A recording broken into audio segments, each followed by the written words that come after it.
Welcome to my explanation of what I am trying to do here with adding a Duel Masters Plays set to a Kaijudo as an expansion.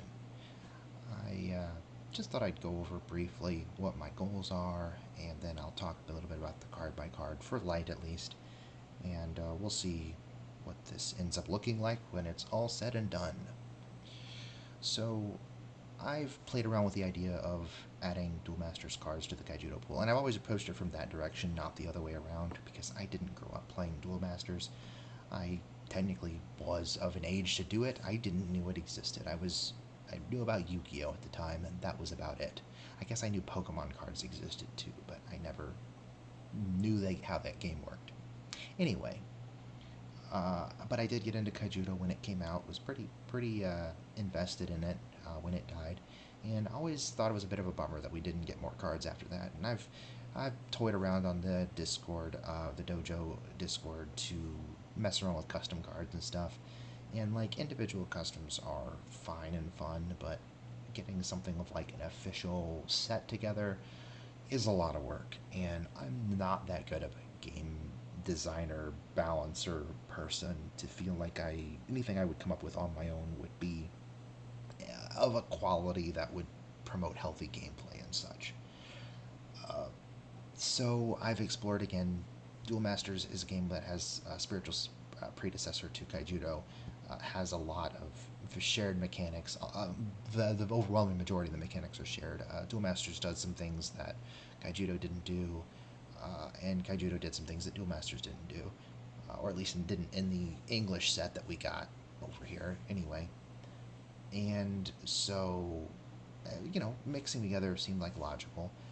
Again, as I was approaching it from the perspective of adding the DM stuff to Kaijudo, I I wanted to. I approached it from a sort of a weird direction initially. Eventually, realized there were some issues. One, there are some Duel Masters cards which are kind of bonkers, uh, and they feel like they. If you're a big Duel Masters fan, I'm not trying to badmouth you or say the game's terrible or anything, but I definitely see it doesn't feel as fun and back and forth to me as Kaijudo does. And I tried to avoid some of that stuff initially, and like tried to avoid express power creep. But ultimately, that's kind of a difficult thing to do, and not you're going to have some degree of that in any card game that has a constantly expanding card pool. That's just inevitable.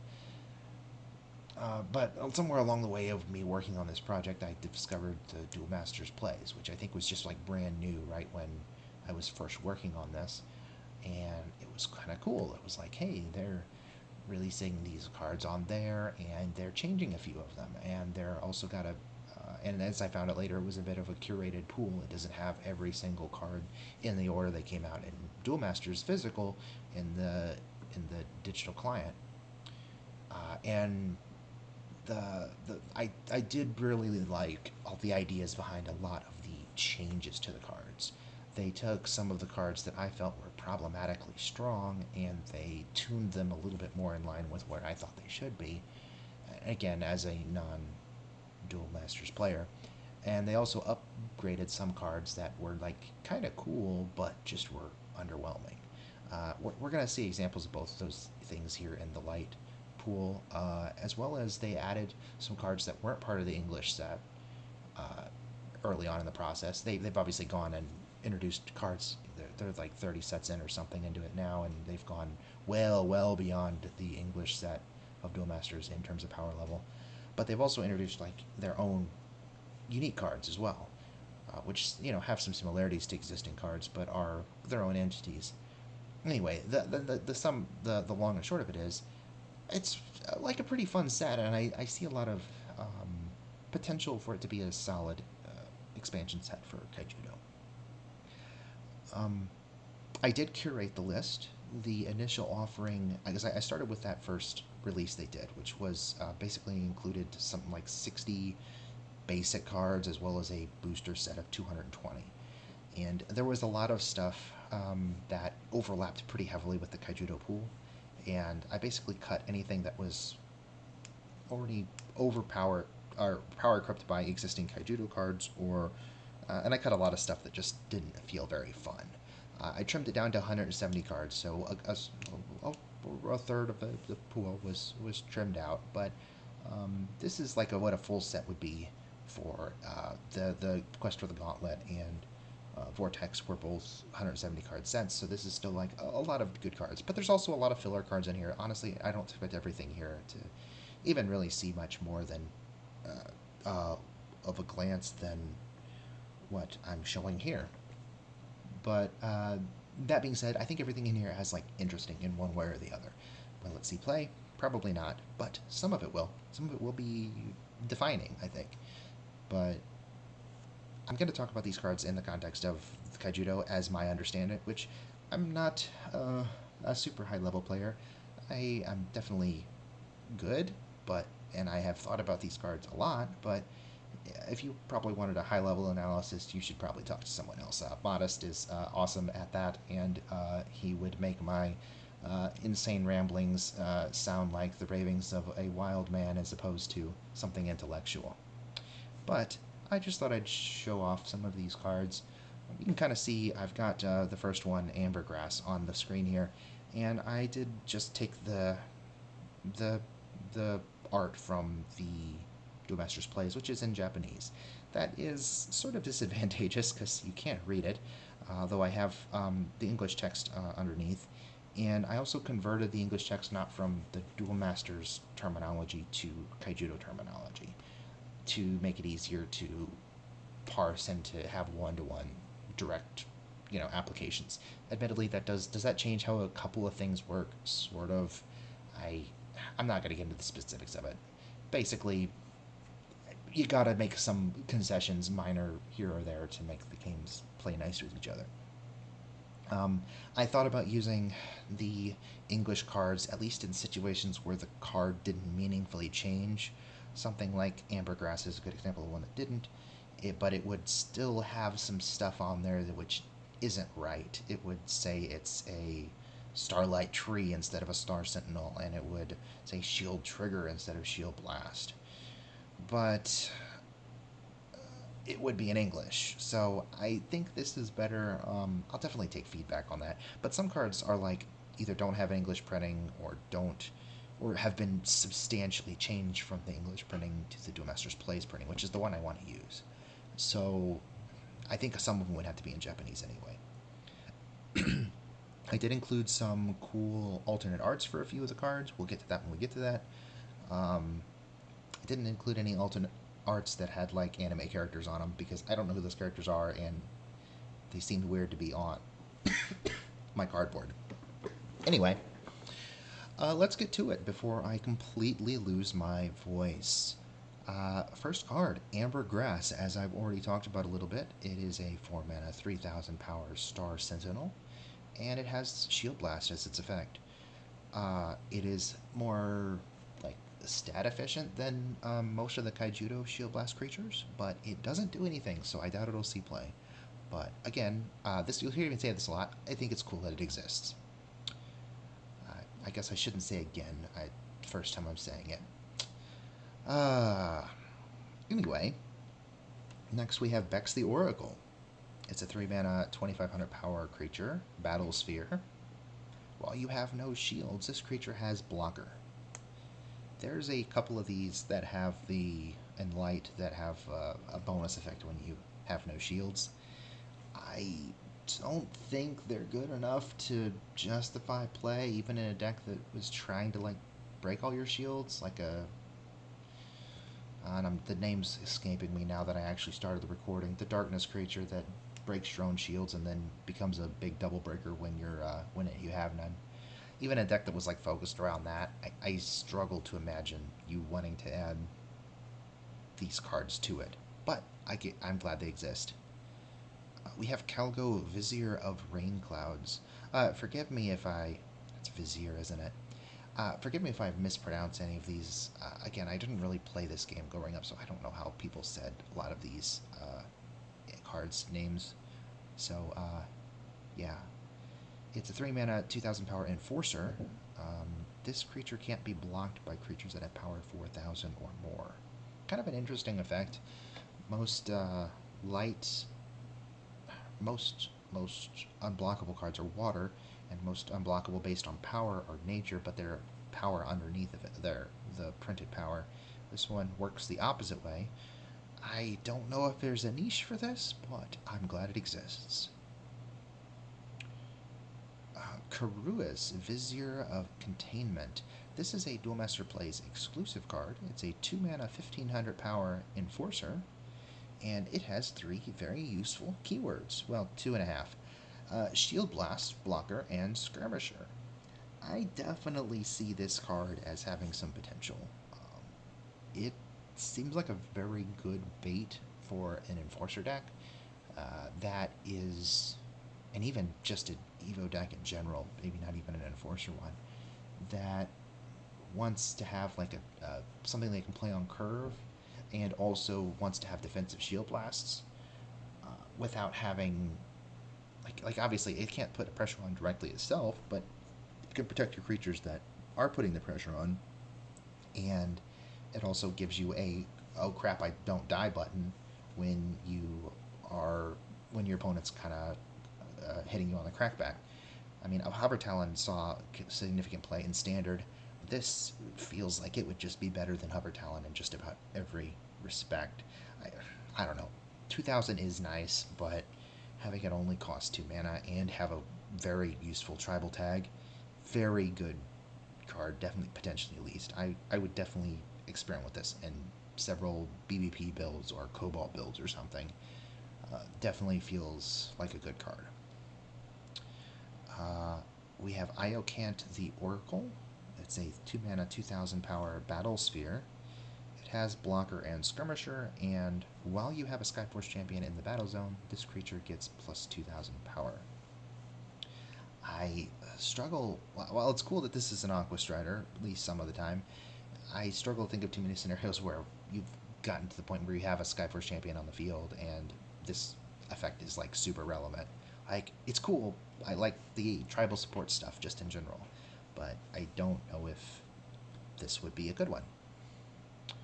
We have a card that definitely does have some potential. Kolam the Oracle. It's a 4 mana 1000 power battle sphere. Shield Blast, and when this creature enters the battle zone, you may tap target enemy creature. Now obviously we have a card that does this already in Kaijudo. It's Salvation Reckoner, and admittedly it's Salvation Reckoner is a Storm Patrol, which has some relevance. There are some cards here that actually push Storm Patrol tribal slightly, so I don't think that card's like completely overshadowed here by Kolan, but I definitely see niches where Kolan is better. In particular, the light fire rush decks that use Dracomech. Dracomech picks up a level and is able to play for free a level 4 or lower creature from your top of your deck, and while you tended to run Shield Blast creatures in those decks because you wanted some defense, they were whiffs when you drew them off of Dracomech.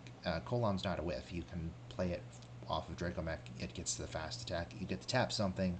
All of those things are good things. And yeah, so at the very least, I would think it would see play in a deck like that.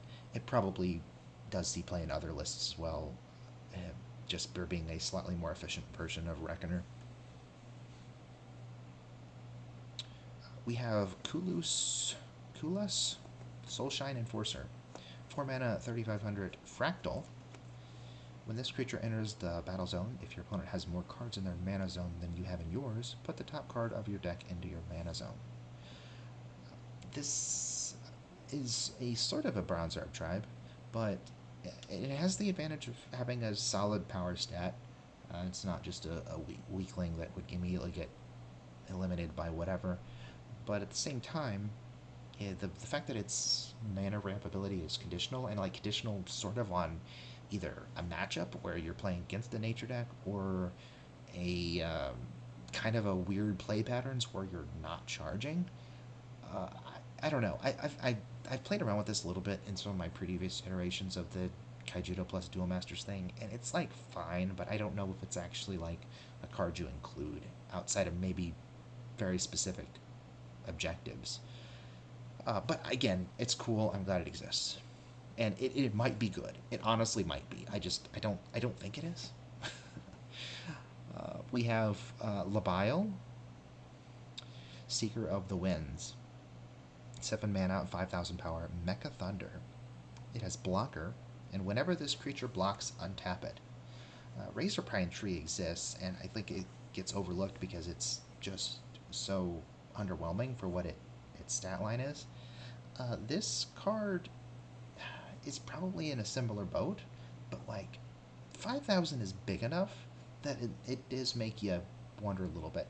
Obviously, there's a lot of cards where this applies to in this set that have the blocker tag, and so therefore benefit from the synergies with Panopter, I Spy, and Haven.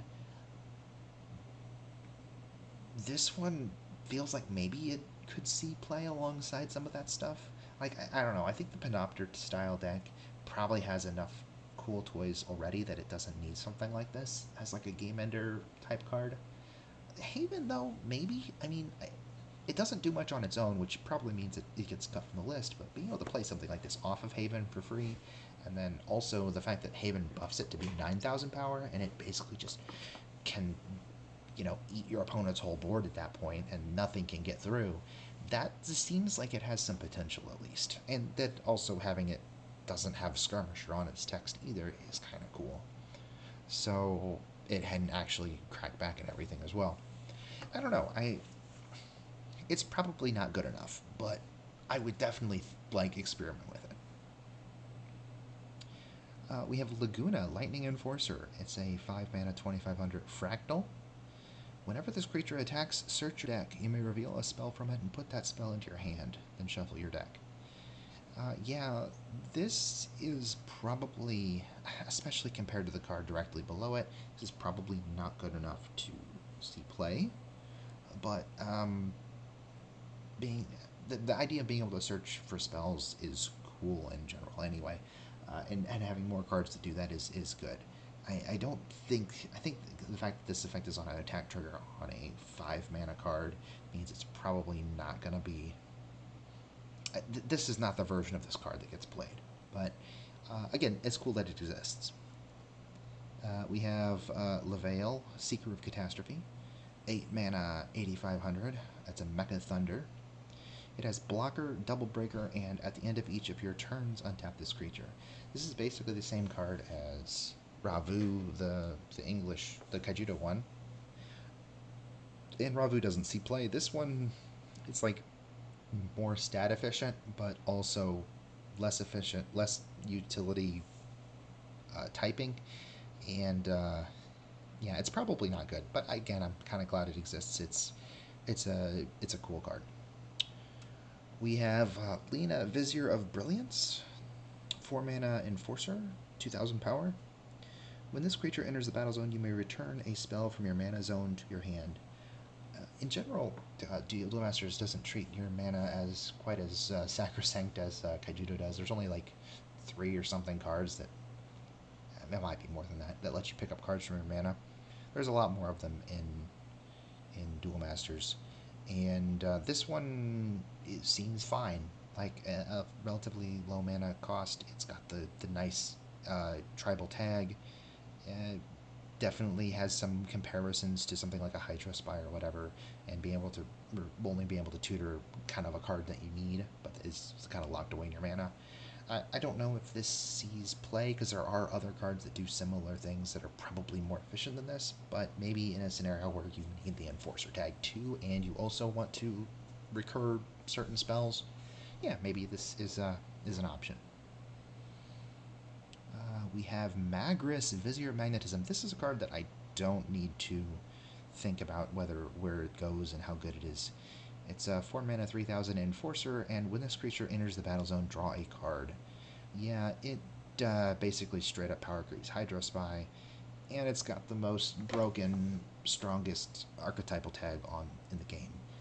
Being able to play this and curve into a Blinder Beetle Prime is kind of bonkers, and this card is very good. I think this card would see play in a lot of things, not just aggro decks or just decks that run Blinder Beetle Prime even. I think it's got some potential even in other things. And yeah, the Duel Masters cards in general kind of promote a more there's a lot more drawing. Is a little more discarding, just promoting more general cheaper card advantage, if that makes any sense. Like removal's cheaper too, a little bit, sort of, and the card advantage is cheaper too. So, speaking of that, the next card.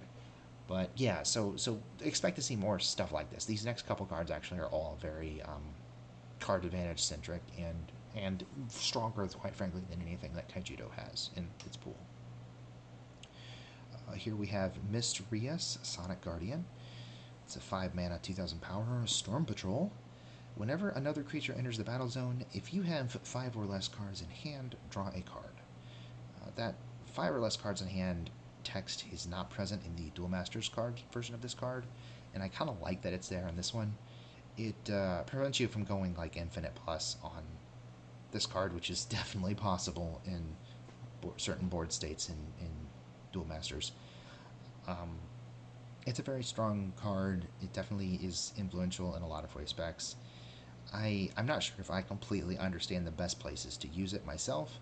I'm sure if and when I get the chance to play with some of this stuff all together, I will make a serious effort to find it though, because this card is kind of bonkers. Just a lot there, and we thought Cephalia was bad and Broodmother was bad. This has got this is delayed but it's got potential to generate you so much more advantage. And Storm Patrol is not irrelevant. So next we have Pinkery, Radiance Elemental, and we've got multiple artworks for Pinkery because it's cool. Yeah, so there's the two different regular standard border ones, and I've also got the full art one. It is a 4 mana, 4000 power Skyforce Champion. Yes, we have a 4 mana Skyforce Champion. That is a big boon to Skyforce Champions specifically. But this card is also just really good too on its own merits, even outside of that. It is a blocker, it is a skirmisher, and it has, when this creature enters the battle zone, draw a card. Yep, it's another Magris sort of situation here. And again, like Magris, it's got the very useful, maybe arguably more useful stat line and a set of abilities as a blocker. The Skyforce Champion tag is definitely got some utility, and there aren't any very many good cheap Skyforce Champions. Well, there aren't any 4 mana ones at all in Kaijudo, and there aren't very many good 5 cost ones either. So having something lower cost that you can combo with your Starlight Strategists, or that you can use to actually try to make the Skyforce Champion evolutions work, all of those things are good things, and this card would definitely cause me to, by itself, let alone the other Skyforce Champion stuff we've got coming up, would definitely make me reevaluate if that archetype has a shot of working together. Very good card. We've got Ravu, Seeker of Lightning. This is a 6 mana, 4000. It's a Mecha Thunder, not a Skyforce Champion. Whenever this creature attacks, you may return a light spell from your discard pile to your hand. I think this suffers a little bit from the same thing that Laguna suffers from. It is a little bit better statted than Laguna, but it also is more limited because it only gets spells back from the discard pile, and only light ones too. But I'm glad it exists. Loops are fun. We've got Rayla, Truth Enforcer, 5 mana, 3000 power, Fractal.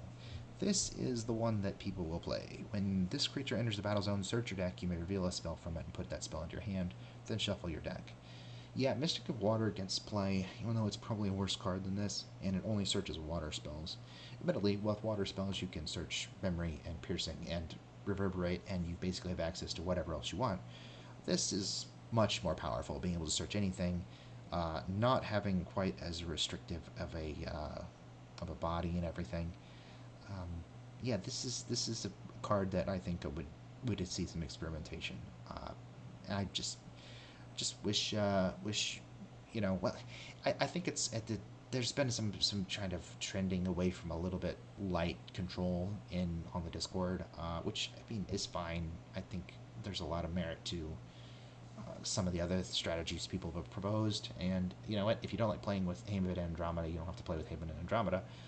This card definitely would make a spell-centric control deck pretty much push it towards light. This and another card that is a little into the spell section. We have Raybill, Seeker of Archery. It's a 7 mana, 6,000 power Mecha Thunder. It has a double breaker, and each of your other light creatures gets plus 2,000 power. Very cool card for, having a reasonably sized board state, being able to go and, make some favorable trades after playing it. Uh, it's it hits probably just a little bit too late for this kind of effect to be really super relevant and meta, but it's cool. I'm glad it exists, and it's certainly not as problematic as Haven. We have a Siri Glory Elemental, 6 mana, 7,000 Skyforce Champion, Double Breaker, and while you have no shields, this creature has blocker and untaps at the end of each of your turns. Sort of the upgraded version of the Bex the Oracle. It's the stat line's nice, like having a kind of overpowered double breaker in and of itself is fine, I guess. But the secondary effects, just the fact that you have to have no shields to get them, like it's a good set of effects, but I don't know if you'd play this card even if it always had those effects. But again, kind of glad it exists. We've got Skyforce Aurora Elemental. This one's a little more interesting. 7 mana, 7,000. It is a Skyforce champion. It's got blocker and it's got double breaker. It also has, when this creature enters the battle zone, you may return a spell from your mana zone to your hand. Same effect that was on Lena, Vizier of Brilliance.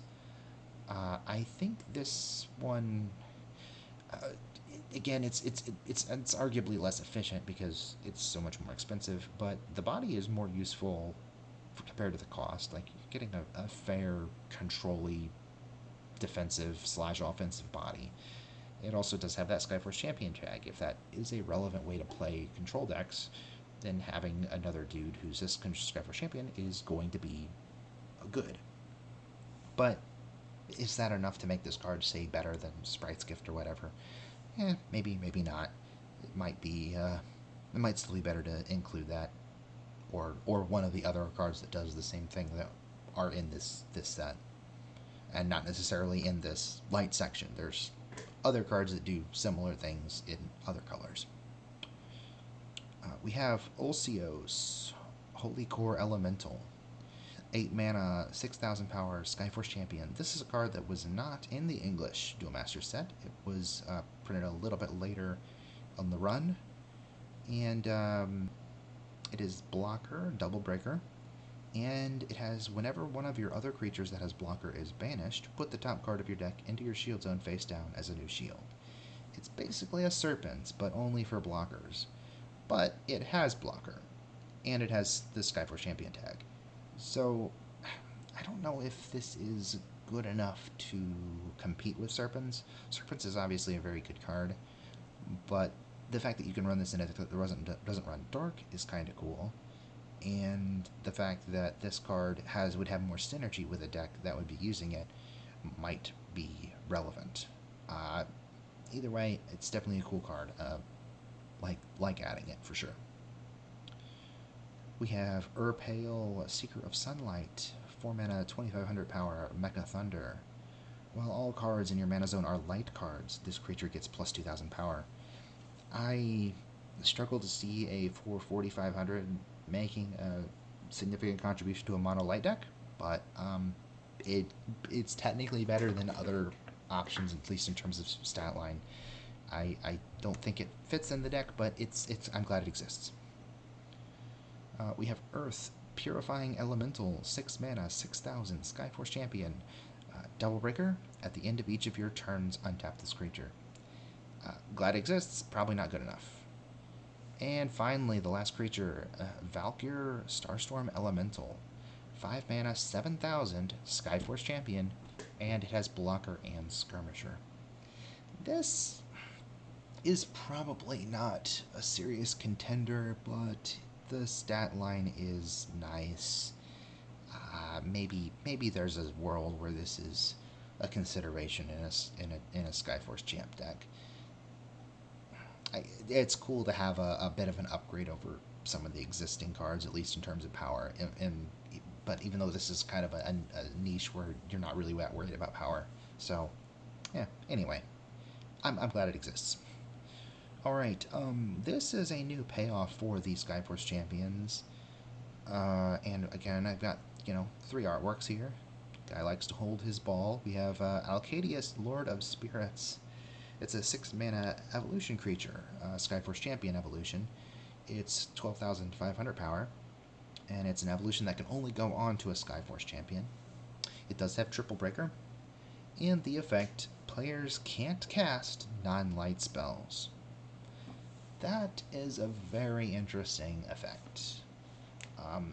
Obviously, it is somewhat matchup dependent and everything, but the idea that you could make a box monster that's basically immune to Terror Pit, immune to Brute Trap, that also essentially has an Iron Will tree-like effect that your opponent can't play Skull Shatter or Mesmerize, that's very cool. And it's obviously a big boy that's going to be hard to take out through battle, as short of something like a Monarch. Skyforce champs have a lot of problems as an Evo tree just because they don't have, you can't play this on a 1-drop. So it essentially costs at least 10 mana. Pickery does go a long ways to making this card more playable, though, certainly having a cheap and efficient bait like that. I don't know if this would see. I would think at least experimentation in a Skyforce champ type deck. But yeah, I've enjoyed messing around with the card a little bit. It's just it may or may not be quite good enough to be worth running on its own merits. And there's another Skyforce champ Evo though that is also worth talking about. Avalas, Lord of Spirits. I believe this is a DMP original. 5 mana, 7,000 power. It is an evolution Skyforce champion, and it goes on a Skyforce champion. It has double breaker, and it has when the shield creature enters the battle zone, you may put the top card of your deck into your shield zone as a new shield. So basically, it's a Cobalt, but it's like better statted than a Cobalt and cheaper, and also goes on a far crappier bait. But there is a nice curve there going Pickery into this. I could definitely see that being a reasonable option. I think Cobalt is barely playable as is, and it's I don't know. I don't know if the Cobalt might still be better. So that's what I'm saying. But having another option there, if that archetype, that playstyle of a Evolution Skyforce Champion has a shot, having more good options is better than having less. Alright, I hyped up Storm Patrol as an archetype, and it is. This is not the better of the two cards, but it's first in alphabetical order, so we're talking about it first. We have Ladia Bale the Inspirational, 6 mana, 9,500 power. It is a Storm Patrol evolution. It goes on a Storm Patrol, and it has blocker and double breaker. I don't think this is going to see play in a universe where Magistrate Jazuri exists, but I'm glad we have it. Larba Gear the Immaculate is a card that probably would push people to consider Storm Patrols, though. It's 3 mana Storm Patrol evolution creature, 5,000 power. It goes on a Storm Patrol. When this creature enters the battle zone, tap all enemy creatures that have blocker. Kind of an efficient Stormspark Blast style effect that specifically deals with stuff like Haven well as Panopter style decks that would otherwise potentially be problems. I like this a lot. I think it's like an efficient body in and of itself for a 3 mana evolution anyway, and then having this very, admittedly somewhat situational but high utility effect is very cool.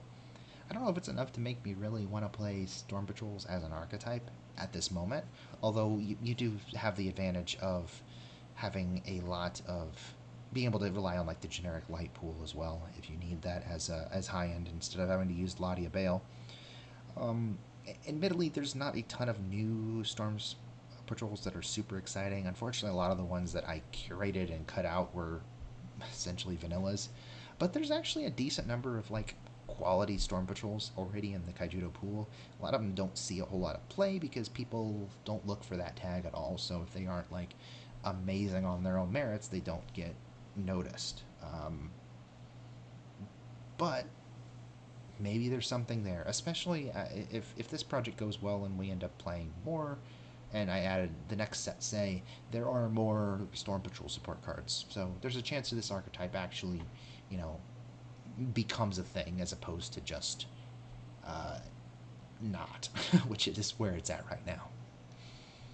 Alright. And I somehow. Okay, it came back. Alright, we are on to the spells, and then we are done. So I have Diamond Cutter here, 5 mana light spell. This turn, all your creatures ignore any spells or abilities that would prevent them from attacking your opponent. This doesn't allow them to attack creatures. So, Rally the Reserves already exists, and it's arguably better than this, at least in some situations. I did try to translate faithfully. Skirmisher and Guard weren't keywords in Duel Masters, and I did try to, when it was appropriate, use them on cards. So that there was like more cross-play compatibility between the sets. And Rally takes away Guard and Skirmishers, how it works, and that gives you like a little bit more flexibility with your ability to do things for the turn that you use it. In some respects, like it does allow the Guard creatures to attack creatures. Diamond Cutter specifically doesn't. However, there are some advantages to Diamond Cutter that it allows it to do things that Rally the Reserves doesn't. It specifically, there are creatures that have abilities that have restrictions on attacking that are not Skirmisher or Guard. So it does bypass those restrictions. It also, notably, does essentially negate the effects of cards like Psychic Predator Rusalka or Time Tethers that freeze out an opponent's creature and prevent it from attacking for a turn. Diamond Cutter would allow that creature to then still attack that turn. Is that enough to make this card actually see play? Honestly, probably not. Counterplaying PPR is probably not, or Logic Scourge actually is the other big one, is probably not something that would make you like play this. But like, it's cool that it exists, and that's just wanted to give some context to why I kept it, even though it's surface level rating maybe worse than Rally the Reserves. We have Full Defensor. It's a 2 mana spell, Shield Blast. All your creatures get blocker until the start of your next turn. There's a 4 mana spell that does that in Kaijudo, same effect, and this one is 2 mana cheaper, so I don't expect it to see play. That effect I don't think is quite strong enough to warrant a card by itself, but you know what? Go nuts. You got a cheaper one now. Glory Snow, 4 mana spell, Shield Blast. If your opponent has more cards in their mana zone than you have in yours, put the top 2 cards of your deck into your mana zone. This is kind of a parallel to the Kulas Soulshine Enforcer. Kind of a lot of the similar analysis, I think, to that one, where yes, it's got some potential to be very strong, especially in certain matchups, but also might require some awkward play patterns in other matchups. And I mean, yeah, like a Shield Blast Mana Storm is really cool, but like it's just not gonna be that all the time. But you know, go ahead, go nuts with it. We have Logic Cube. This one definitely is good. It's a 3 mana spell, Shield Blast. Search your deck. You may reveal a spell from it and put that spell into your hand. Then shuffle your deck. Yep, it's Crystal Memory for spells, but it costs 3 and only hits spells instead of anything. Yeah, this alongside Rayla gives you unparalleled access to spells in your deck. There are comparable cards for creatures in nature. I think this definitely gives Light a strong niche to consider in spell-centric decks that I think it is possible to cut it before. It's hard to justify cutting it, I think, with these cards in the pool. We have Protective Force. It's a 1 mana spell, Shield Blast. One of your creatures that has blocker gets plus 4,000 power until the end of the turn. This card isn't good, but it's kind of uniquely efficient, and so I included it. Screaming Sunburst, 3 mana spell. Tap all non-light creatures. This definitely feels like it has some potential. Obviously matchup dependent and meta dependent and everything, but having a cheap way for like a mono light deck or a mostly mono light deck to um, bypass the defenses or whatever of an opponent and go for efficient trades or go for game is very cool. Definitely think this card is got some potential to see play. And our final card is Sundrop Armor. Put a card from your hand into your shield zone face down as a new shield. It's a 4 mana spell. It's basically recharge, which is a card that isn't really that good. But reason I kept it distinctly, even though it's like card advantage wise, it's worse than recharge. Light doesn't otherwise have a way to really like set a shield specifically. I guess like Cetus sort of does, but it's also a light water card, not a light card. So like it's kind of cool to give them a way to do that if that's what they want, because there are obviously some interactions that are kind of fun in light stuff like Justicar Arcanix and Caius of Cloud Legion that let you turn cards that otherwise wouldn't be shield blasts into shield blasts and stuff. So like having in a card that actually lets you set up a combo like that is kind of cool. Um, do I expect to see play? No, not really. And that's the light cards. If people like this and everything, I will go through the rest of the colors and talk about the cards in the set and what I think about them. That's all. Bye.